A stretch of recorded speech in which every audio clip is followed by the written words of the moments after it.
जय माता दी। माँ बगलामुखी ज्योतिष एवं सामुद्रिक विज्ञान चैनल पर मैं पंडित गोविंद शर्मा आप सभी दर्शकों का हार्दिक अभिनंदन करता हूँ। दर्शकों, जैसा कि पिछले वीडियो में हमने चर्चा की थी कि व्यक्ति के शरीर की बनावट की आकृति के आधार पर हम व्यक्ति का चरित्र भी जान सकते हैं और व्यक्ति अपना भविष्य भी जान सकता है। इसी तारतम्य में आज हम इस चर्चा को आगे बढ़ाते हुए बात करते हैं सामान्य रूप से सभी के दिखने वाले हाथों की। हाथों को बनावट के आधार पर 7 प्रकार के भेदों में हम वर्गीकृत कर सकते हैं। इन सबके जानिए कि किस प्रकार के हाथ वाले व्यक्तियों का क्या चरित्र होता है, क्या भविष्य होता है, वे क्या रोजगार अवसर कर सकते हैं। यह संपूर्ण जानकारी आपको इस वीडियो में दी जाएगी। आपसे निवेदन है कि अगर आपने अभी तक हमारे चैनल को सब्सक्राइब नहीं किया है तो चैनल को सब्सक्राइब कीजिए, साथ ही बेल आइकॉन पर क्लिक कीजिए, जिससे समय समय पर हमारे द्वारा प्रस्तुत की गई जानकारी आपको अपडेट होती रहे। तो जैसा हम बात कर रहे हैं कि सर्वप्रथम बात करते हैं वर्गाकार आकार की। वर्गाकार आकार जो होता है यह रजोगुण की प्रधानता लिए होता है। इस हाथ में कलाई के पास का भाग और अंगुलियों के जड़ का पास का भाग लगभग एक समान मापदंड में होता है, अर्थात देखने में एक समान नाप का दिखता है। और उंगलियों के अग्रभाग ये चौसर होते हैं। ये काम करने वाले कार्यकुशल होते हैं, आज्ञापालक होते हैं, मिलनसार होते हैं। नेता, डॉक्टर, वकील और व्यापारी ये लोग होते हैं। इन व्यक्तियों को समय की पाबंदी और मान मर्यादा का बहुत अधिक ध्यान रहता है। विरोधियों का ये डटकर मुकाबला करने वाले होते हैं। लोक व्यवहार में चतुर होते हैं और ऐसे व्यक्ति कृषि और व्यापार में सफल होते हैं।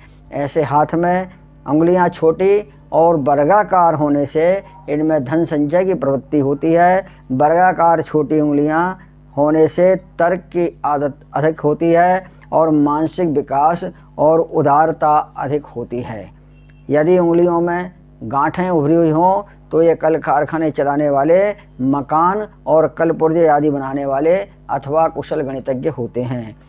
नुकीली उंगलियों से गाने बजाने, संगीत प्रेम और साहित्यकार आदि का संकेत मिलता है। अब आगे चर्चा करते हैं हाथ के दूसरे प्रकार की, यानी व्यावसायिक या शिल्पी व्यक्तियों के हाथ की चर्चा करें तो इनके हाथ की लंबाई चौड़ाई मध्यम आकार की होती है, अर्थात ना अधिक छोटा होता है और ना ही अधिक बड़ा होता है। हथेली आगे की ओर कम चौड़ी होती है और उंगलियां मूल रूप से ऊपर पतली होती हैं। नाखूनों के पास उंगली नुकीली होती हैं और ऐसे व्यक्ति उतावले होते हैं, जल्दबाज होते हैं, अधिक सोच विचार कर काम नहीं करते। ये चंचल, बातूनी और शेखीखोर होते हैं, अर्थात अपने कार्य क्षमता से अधिक बढ़ चढ़ कर बात करने वाले ऐसे व्यक्ति होते हैं। ये भावुक होते हैं और बहकावे में जल्दी आ जाते हैं। ये कार्य को अधूरा छोड़ने वाले होते हैं, किसी कार्य को लगातार पूर्ण नहीं करते हैं और बात बात में झगड़ा करने वाले भी होते हैं। ये स्पष्ट वक्ता, उदार और सहानुभूति रखने वाले होते हैं। कला, संगीत और नाटक आदि में इनकी रुचि होती है। लचीला हाथ अगर होता है तो ऐसा व्यक्ति कलाकार होता है, व्यक्तियों को जल्दी अपनी ओर आकर्षित कर लेता है। उंगलियां सख्त होने से व्यापारी और लोकप्रिय उंगलियां और पतली और ऐंठी होने से ईर्ष्या, छल, कपट करने वाले, और हाथ अगर नरम है तो ये ऐसे व्यक्ति ओछेपन की प्रवृत्ति वाले होते हैं और कर्ज लेकर ये वापस नहीं चुकाते हैं। ये विषय और मनोरंजन पर अधिक ध्यान देते हैं। इनमें तर्क और युक्ति का अभाव होता है। अब बात करें तीसरे प्रकार की, यानी आदर्शवादी हाथ की। यह हाथ लंबा होता है, पतला और कोमल होता है।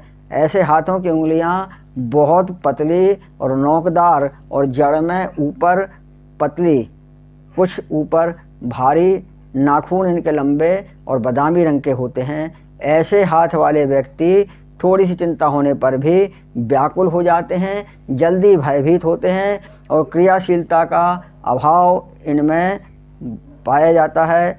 असंभव कार्य को करने की उड़ान ये लोग भरते हैं, अर्थात कल्पनाशील अधिक होते हैं और इनमें तर्क का अभाव होता है।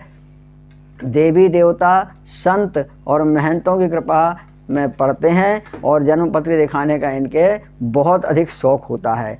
ये अकर्मण्य होते हैं, परिश्रम से दूर भागने वाले होते हैं। ये सौंदर्य प्रिय होते हैं, सुशील, नम्र, शांत प्रकृति के होते हैं और प्रकृति विचारों की तुलना में घूमते रहना आदि इनमें लक्षण होते हैं।